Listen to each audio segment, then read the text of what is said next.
दिल्ली के Rouse Avenue court ने land for job scam मामले में लालू प्रसाद यादव और उनके परिवार के खिलाफ आरोप तय कर दिए हैं। अब जब ये सुनवाई चल रही थी, क्या तर्क दिए गए, कोर्ट ने अपने आदेश में क्या कहा, ये हमें बताएंगी सुप्रिया। विभावरी, इस पूरे मामले में 41 लोग हैं जिन पे आरोप तय हुए हैं और 52 लोग ऐसे हैं जिन्हें बरी कर दिया गया है। तो जिन्हें बरी किया गया है उनको लेकर सीबीआई ने जो आधार दिया कोर्ट में, वो ये कहा कि इनके खिलाफ पुख्ता सबूत नहीं मिले, जिसकी वजह से हम इन्हें हम अपील करते हैं कि आप इन्हें चाहें तो बरी कर सकते हैं।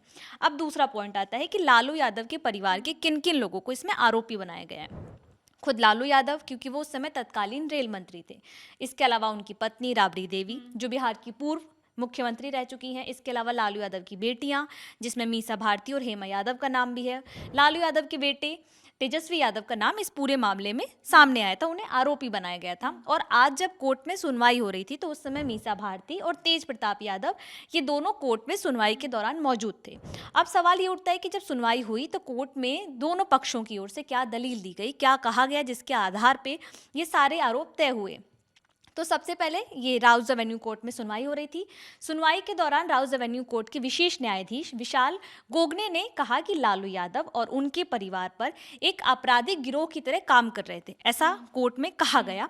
साथ में ये भी कहा गया कि उनकी ओर से व्यापक साजिश रची गई। कोर्ट ने कहा कि लालू यादव और उनके परिवार की बरी करने की मांग की दलील सही नहीं है। इसके साथ ही इस बात की भी पुख्ता संकेत मिले, ये सारे स्टेटमेंट जो हैं विशेष न्यायाधीश की तरफ से दिए गए हैं, इस बात की भी पुख्ता संकेत मिले हैं कि लालू यादव और उनके परिवार के सदस्य सरकारी पद से अलग होकर आपराधिक उद्यम के रूप में काम कर रहे थे। यानी कोर्ट में ये बात साबित हो गई है और ये कह दिया गया है कि लालू यादव फैमिली पे जो आरोप थे कि उन्होंने नौकरी देने के बदले जमीन ली, वो आरोप लगभग जो है पूरी तरीके से तय हो गए हैं। मतलब कोर्ट ने इन आरोपों को माना है। तो अब ऐसे में ये है कि लालू यादव और उनके परिवार के पास अब आगे के ऑप्शन है, वो इन आरोपों से या जो अभी सिद्ध हुए हैं उससे अब वो बच कैसे सकते हैं।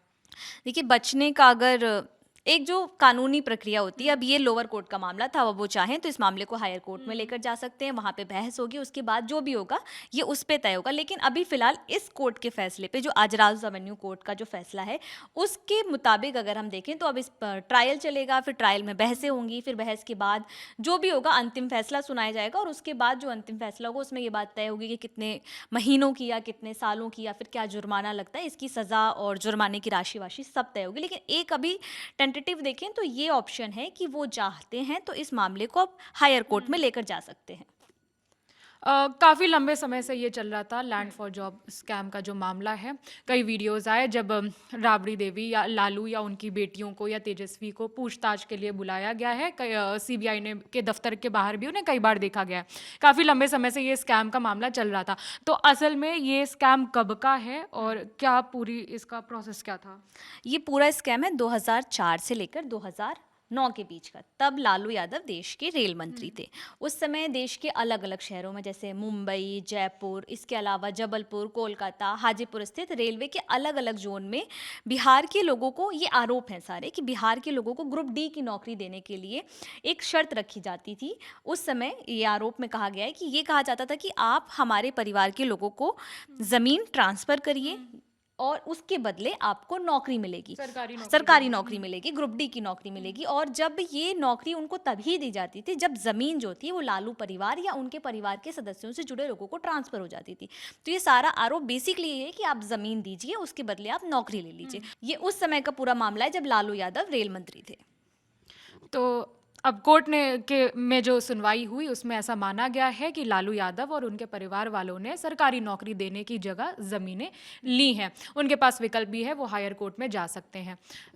आगे क्या अपडेट आता है, उनके परिवार की तरफ से क्या प्रतिक्रिया आती है, अपडेट होगा तो हम आप तक पहुंचाएंगे। हमारे साथ सुप्रिया थी जिन्होंने पूरे केस को समझाया। मेरा नाम है विभावरी। बाकी अपडेट्स के लिए देखते रहिए दी ललन टॉक। मौसम ठंडा हो सकता है मगर मस्ती ठंडी नहीं होनी चाहिए। नए साल में रजाई में कुनकुनाते हुए दुबकना नहीं है। शुरुआत होगी बहुत सारे फन के साथ। दिन होगा शनिवार का 10 जनवरी 2026 को आपके फेवरेट स्टार्स के साथ पटना के बापू सभागार में जमेगा ललन टॉप का बिहार अड्डा। खेली जाएगी क्विज, आएगा बहुत मजा। और यहाँ आने के लिए आपको सिर्फ फ्री में रजिस्ट्रेशन कराना है। So what are you waiting for? dilalantop.com पर जाइए, बैनर पर क्लिक कीजिए और आ जाइए बिहार अड्डा में।